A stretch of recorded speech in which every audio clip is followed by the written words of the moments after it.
Buenos días. Sesiona la Sala Primera Civil de Decisión con el propósito de adelantar la audiencia de sustentación y fallo dentro del proceso ejecutivo adelantado por Torres Construcciones y Valores SAS en liquidación contra Gonzalo Efraín Hurtado Triviño. Quien comparece se identifica, por favor. Buenos días, mi nombre es Luis Camilo Martínez, identificado con cédula 1130-615-879 de la ciudad de Cali, tarjeta profesional 218-331, comparezco como apoderado del señor Gonzalo Efraín Hurtado, extremo demandado en el presente proceso. Como es la primera vez que usted interviene, me precisa sus datos, dirección electrónica, dónde se ubica, teléfono, gracias. Claro que sí. Dirección electrónica luis.martinez@vargasayala.com. Dirección física Carrera Novena, número 11352, oficina 904 de la ciudad de Bogotá. Muchas gracias, abogado. Con fundamento en la sustitución que se le hizo, le reconozco personería para actuar en el proceso. Siendo usted apoderado de la parte recurrente, le concedo el uso de la palabra para que sustente el recurso teniendo en cuenta los reparos específicos que se le hicieron al fallo. Muchas gracias, señora magistrada y señores magistrados. Para darle un orden conceptual a esta sustentación contra la sentencia proferida por el señor juez 31 Civil del Circuito de Bogotá del 8 de septiembre de 2017, voy a hacer una pequeña referencia al sentido del fallo y a las principales razones de la CUBO para tomar esa decisión. La decisión principal que motivó el presente recurso de alzada es que se haya declarado no probadas las excepciones de mérito planteadas por esta parte, especialmente una, y es la relativa a la inexistencia del negocio causal que dio origen al título valor que se pretende ejecutar. Las razones del juez de primera instancia para tomar esa decisión las clasifico en 6. La primera es que no se logró demostrar que la única suma deudada por mi representado fuera la correspondiente a 200.942.388 pesos, suma que fue confesada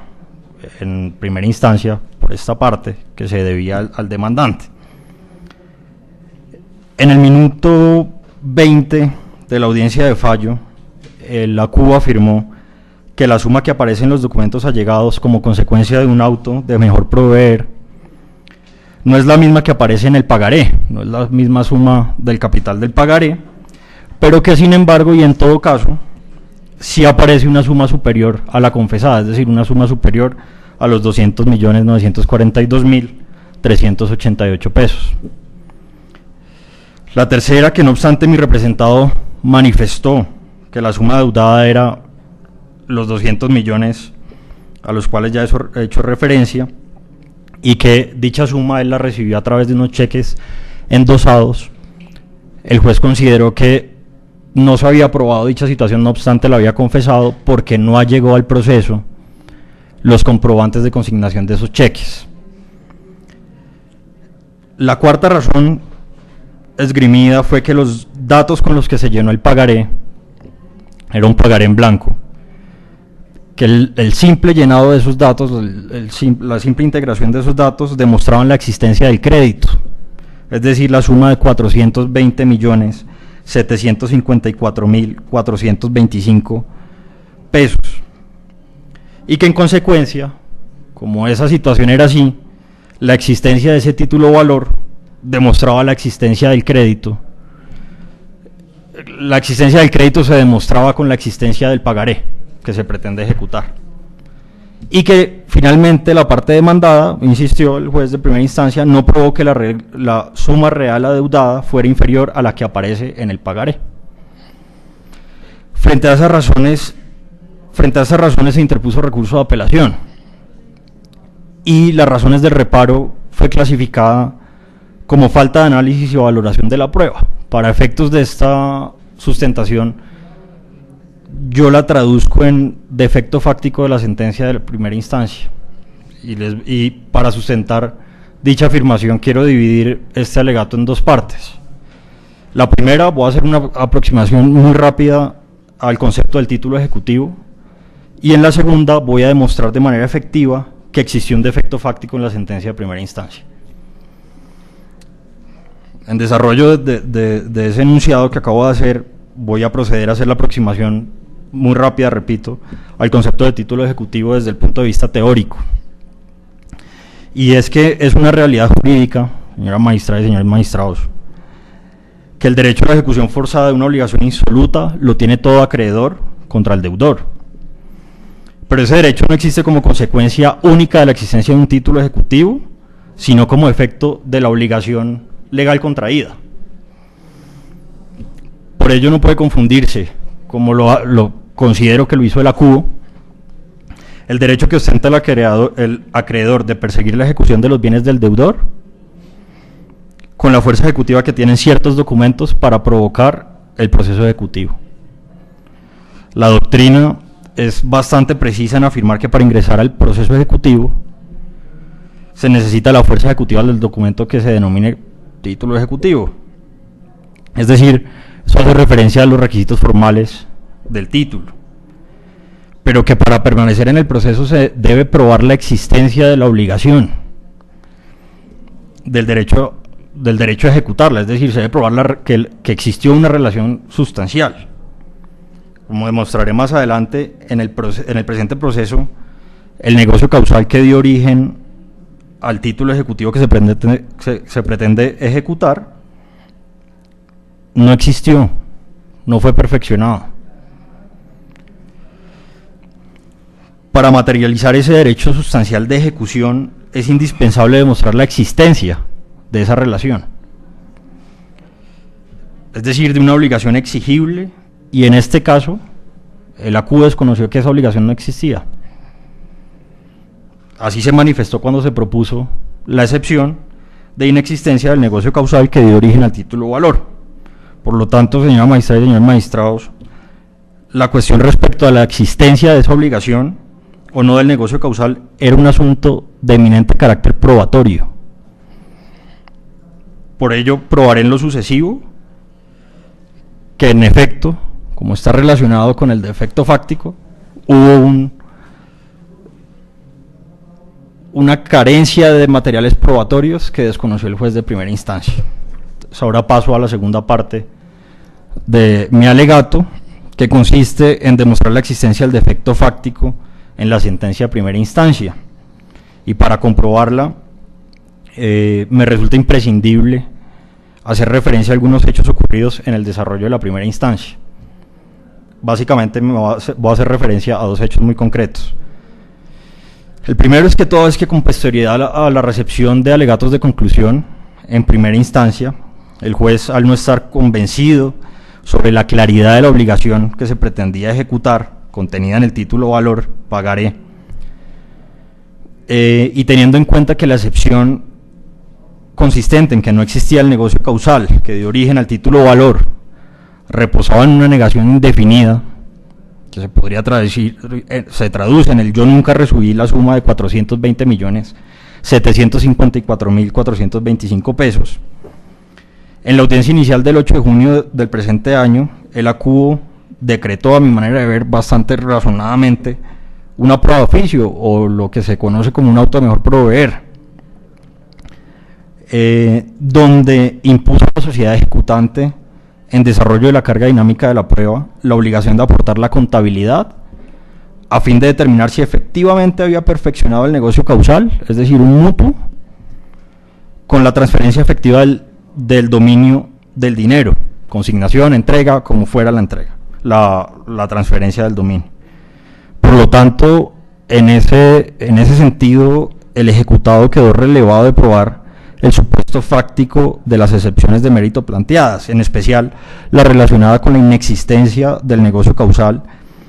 y en consecuencia, si la parte a la que le correspondía probar de acuerdo a la orden del juez no demostraba lo contrario, es decir, no demostraba que sí había transferido el dominio del dinero objeto de mutuo, se debía tener por establecida esa circunstancia, que no se perfeccionó ese contrato. Pues la parte ejecutante estaba en ese momento, y está todavía, no por oportunidad procesal, pero sigue estando en una mejor posición de probar el perfeccionamiento de dicho negocio causal. Esto pues en ejercicio de lo dispuesto por el artículo 167 del Código General del Proceso. Y dando cumplimiento a esa obligación del despacho, es el segundo hecho al que quería referirme, el ejecutante aportó 3 documentos. Aportó un auto de las supersociedades de fecha del 20 de noviembre del 2014, que obra folios 272 a 276, aportó los estados financieros y las notas a esos estados financieros del liquidador, obrantes folios 287 a 294, y aportó un acta de entrega de archivos y activos que entregó el interventor al liquidador de fecha 20 de febrero de 2015.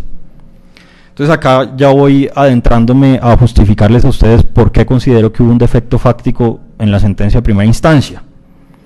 Y es que del análisis de los diferentes medios probatorios, en este caso pues es el pagaré, la carta de instrucciones, los interrogatorios de parte practicados en primera instancia, los documentos aportados en el desarrollo de esta prueba de oficio, este auto de mejor proveer, unos contratos de pignoración o prendas, donde está el de mutuo también, allegados en primera instancia, indican o dejan ver que a lo sumo hubo 3 o hay 3 sumas distintas en todos esos documentos, y ninguna, como les voy a demostrar, corresponde a los 420 millones, bueno, 420 millones hídricos, si se me permite. En el pagaré aparecen, aquí lo tenía, aparece una suma de capital de 420 millones 700 mil pesos. Unos intereses liquidados a la tasa efectiva anual del 20% de 42 millones 70 mil pesos. En el auto de la superintendencia de fecha de 20 de noviembre de 2014, en los estados financieros, en las notas a los estados financieros, en el acta de entrega a la que ya hice referencia, documentos recaudados en virtud del auto de mejor proveer, existe una suma de capital que corresponde a 324 millones 546 mil 336 pesos, y se intentó en esa primera instancia, en los alegatos de la parte ejecutante, se intentó que a esta suma, si se le liquidaran unos intereses del 20%, diera una suma parecida a la que pretendían cobrar por el pagaré. Digamos, operación que gracias a la matemática pues es imposible que se diera. Adicionalmente, pues el pagaré es muy claro en que la suma líquida era una distinta a esta.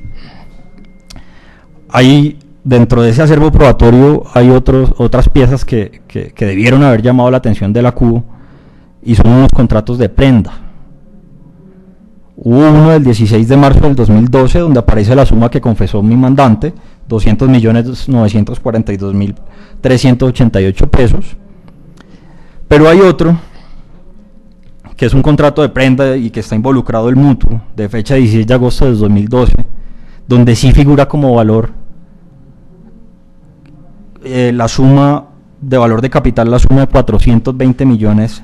754.425. Es decir, ese es el negocio causal que dio vida al pagaré 001 que se pretende ejecutar en este proceso. Y ese es el negocio causal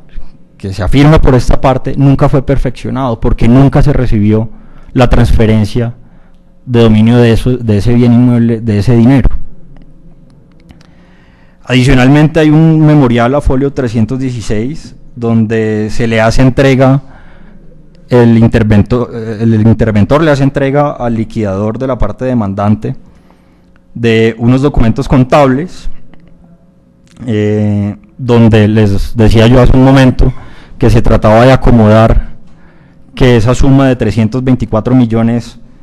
más los intereses diera algo parecido a la que se pretende ejecutar con el pagaré 001. También reposaba dentro del acervo probatorio de la primera instancia. Entonces, respecto a estos medios probatorios, incluidos los allegados como consecuencia de la aplicación de la carga dinámica de la prueba, para establecer si el negocio causal que dio vida al título ejecutivo que se pretende ejecutar se había perfeccionado o no, el acudo consideró lo siguiente. Digamos, es algo muy parecido a las razones que ya les di, pero las voy a leer muy rápidamente para efectos de seguir en un orden conceptual. Consideró que no se logró demostrar que la única suma deudada por la parte demandada fuera la correspondiente a los 200.942.388 pesos. Suma que, recuerdo, fue confesada en la primera instancia. Que la suma que aparece en los documentos allegados, no obstante, no es la del capital del pagaré, si es superior a los 200 millones, y que por eso consideró el juez de primera instancia que estaba aprobado el crédito. Adicionalmente, consideró que por el simple hecho de haberse llenado el pagaré y por existir el pagaré, había prueba fehaciente del crédito que se pretende cobrar. Entonces ahí me queda decir que la Corte Constitucional ha identificado dos dimensiones del defecto fáctico de las providencias judiciales: una dimensión negativa y una positiva. Bueno, no me voy a detener a explicar cuál es la negativa y la positiva, pero lo que sí quiero expresarles a ustedes, señora magistrada y señores magistrados, es que en este caso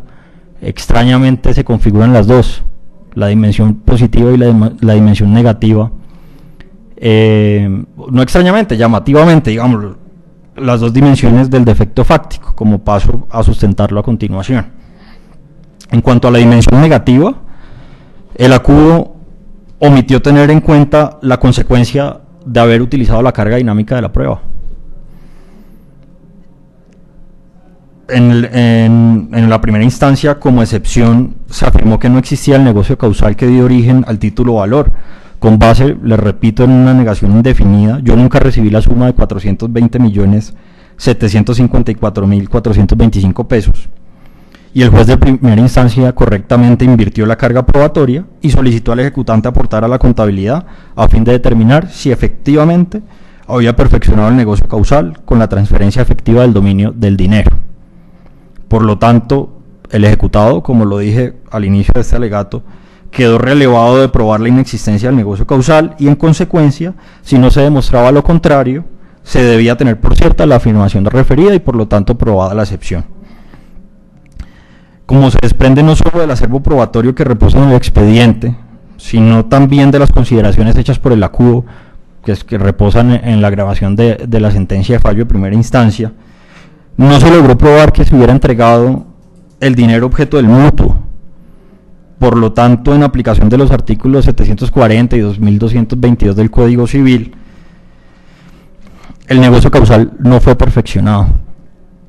Situación que el juez de primera instancia omitió en su valoración y, sin razón verdadera para ello, dio por no probada la excepción propuesta, inexistencia del negocio causal, cuando dicha situación emergía de manera clara y objetiva, pues, de una lectura con sana crítica del acervo probatorio recaudado. Máxime que tuvo a la vista el juez de primera instancia que ese documento denominado contrato de prenda, donde constaba la suma de 420.754.425 pesos, en la cláusula primera de ese contrato dice que esa suma estaría garantizada con el pagaré 001 de febrero de 2013, es decir, con el pagaré que se pretende ejecutar en este proceso. Por lo tanto, ese pagaré estaba atado a ese negocio causal que nunca fue perfeccionado. Y en cuanto a la dimensión positiva, el acudo dio por establecida la existencia del negocio causal sin que existiera el material probatorio que respaldara dicha aseveración. Me explico. El juez de primera instancia consideró que era suficiente el pagaré 001 para determinar la existencia del negocio causal. Al respecto, debo manifestar que, contrario a lo considerado por el acudo, el título ejecutivo no es plena prueba de la existencia del crédito, solo es apariencia de buen derecho de que se tiene título. En este caso, el acudo, a mi modo de ver,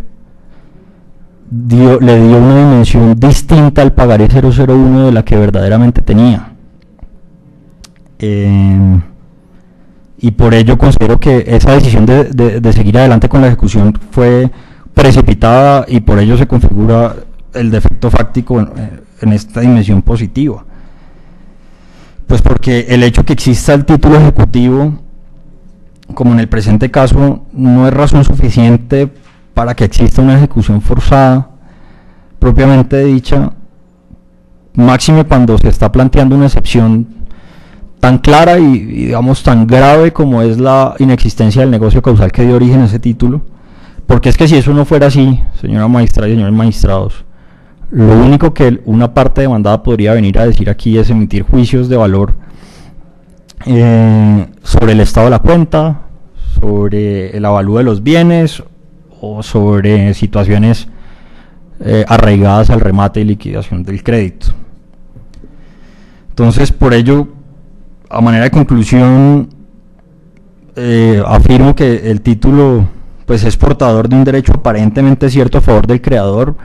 que si del acreedor, perdón, que si el demandado no se defendiera, pues se confirmaría. En este caso, el demandado se defendió. Y es más, ese derecho aparente fue desvirtuado de manera efectiva a través de la excepción de inexistencia del negocio causal. Por lo tanto, pues el juez de primera instancia dio por probado un hecho que no lo estaba, ¿no? Incurriendo en lo que la doctrina ha denominado pues el mito del título valor. Y por ello pues las conclusiones son básicamente dos: que la obligación que se pretendía ejecutar no es clara,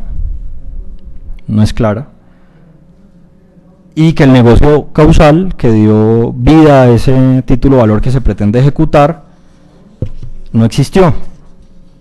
Por lo tanto, señora magistrada y señores magistrados, yo les solicito de manera respetuosa revocar la sentencia apelada, en su lugar de declarar probada la excepción de inexistencia del negocio causal, y como consecuencia de ello poner fin al presente proceso, ordenar el desembarco de los bienes perseguidos y las demás consecuencias que la ley prevé al asunto. Muchas gracias. Muchas gracias, abogado. La sala hará un receso de 10-15 minutos. Ya continuamos. Puede permanecer en la sala.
Reanudamos la audiencia con el propósito de emitir el fallo respectivo.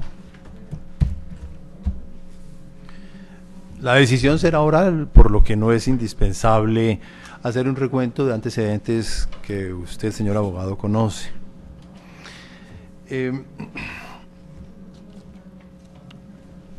Para la definición de la apelación que se ha interpuesto, hay que reconocer que según el artículo 626 del Código de Comercio, por regla general, el suscriptorio de un título de valor queda obligado conforme al tenor literal del mismo, norma esta en la que se apoyó el juez para respaldar su decisión. Sin embargo, no es menos cierto que según el artículo 784, numeral 12 del Estatuto Mercantil, cuando el título valor no ha circulado puntualmente en esa hipótesis, como aquí sucede, es posible acudir al negocio subyacente para establecer cuál es realmente el alcance de la obligación objeto de recaudo, que es lo que aquí se ha planteado en últimas por la parte demandada. Al amparo de esta norma, la sala encuentra que en el proceso fueron acreditados dos negocios jurídicos ajustados entre las partes. El primero de ellos tiene como fecha 16 de marzo de 2012 por la suma de 200.942.388 pesos, que es el negocio en el que se fincan las excepciones planteadas, siendo del caso señalar que en la cláusula primera de ese contrato, que se llamó contrato de prenda, se dijo expresamente que el señor Gonzalo Efraín Hurtado Triviño había recibido los dineros mutuados. El segundo contrato ajustado entre las partes tiene como fecha el 16 de agosto de 2012 y en él se refiere que la suma prestada fue de 400.754.425 pesos con vencimiento final el 16 de febrero de 2013, que es la fecha del pagaré que soporta la ejecución, lo que evidencia que, como lo dice el apelante, este parece ser el negocio jurídico que dio origen a ese título valor. Ahora, a diferencia de lo que sostiene el señor apoderado, de este documento y del mismo pagaré se desprende que sí hubo entrega de la suma mutuada, cumpliendo así con el requisito previsto en el artículo 22 del Código Civil, en la medida en que el mutuo, como todos lo sabemos, es un contrato real. En efecto, de ese mismo contrato, también llamado de pignoración de rentas, en su cláusula cuarta, parágrafo, expresamente se dice que el deudor prendario solo podrá disponer de los dineros que la inversión existente en la sociedad Torres Construcciones y Valores TC Balsas genere por concepto de intereses, y dice, comillas, hasta que se logre el pago del dinero entregado a título de préstamo por el acreedor prendario junto con los respectivos intereses. Allí entonces, a folio 209, el contrato deja expresa constancia de que hubo entrega de los recursos a título de préstamo, lo que además es confirmado por el propio pagaré, porque en el texto de ese título también expresamente se dijo por el señor Gonzalo Efraín Hurtado Triviño, comillas, expresamente declaro que he recibido de Torres Construcciones y Valores SAS, quien en adelante se llamará el acreedor, en calidad de mutuo comercial. Luego de esos dos documentos se desprende que sí hubo entrega de esos recursos monetarios por parte de la sociedad ejecutante a la parte demandada. Es cierto que este último negocio jurídico, como se discutió en el proceso, no aparece suscrito por el acreedor prendario. Sin embargo, no podemos pasar por alto que según el artículo 244 del Código General del Proceso, cuando una parte llega un documento a un expediente, reconoce con ello su autenticidad, y en este caso, habiéndose aportado este documento por la sociedad ejecutante, pese a no estar firmado por ella, reconoció explícitamente haber sido parte de este, que es un negocio jurídico dispositivo, sin que el ejecutado hubiere tachado de falso este documento, razón por la cual es válido otorgarle eficacia probatoria. Ahora bien, no obstante lo que se acaba de señalar, la sala concuerda con el apoderado en que en el expediente existen evidencias suficientes que demuestran que la suma que se debe no es la señalada en el texto del pagaré. Esos documentos que sirven de prueba para concluir que la suma mutuada no es exactamente la que precisa el título de valor son las siguientes. En primer lugar, el auto de 20 de noviembre de 2014, por el cual se aprobó el inventario valorado que se presentó del proceso concursal adelantado respecto de la sociedad ejecutante. Así obra a folios 272 a 276, en los que aparece como suma debida una inferior a la que refiere el pagaré. También está la copia de la nota de los estados financieros con corte a 31 de diciembre. Este documento obra a folio 291 y allí aparece que el señor Gonzalo Efraín Hurtado Triviño tiene una deuda de 324.546.333 pesos. Destacamos que las notas a los estados financieros se encuentran firmadas tanto por el agente liquidador como por un contador público, razón por la cual, de conformidad con la Ley 43 de 1990, su artículo 10º, es necesario presumir, salvo prueba en contrario, que el acto respectivo se ajusta a los requisitos legales, lo mismo que a los estatutarios en el caso de personas jurídicas, y que tratándose de balance se presumirá que los saldos se han tomado fielmente de los libros, que estos se ajustan a las normas legales y que las cifras registradas en ellos reflejan en forma fidedigna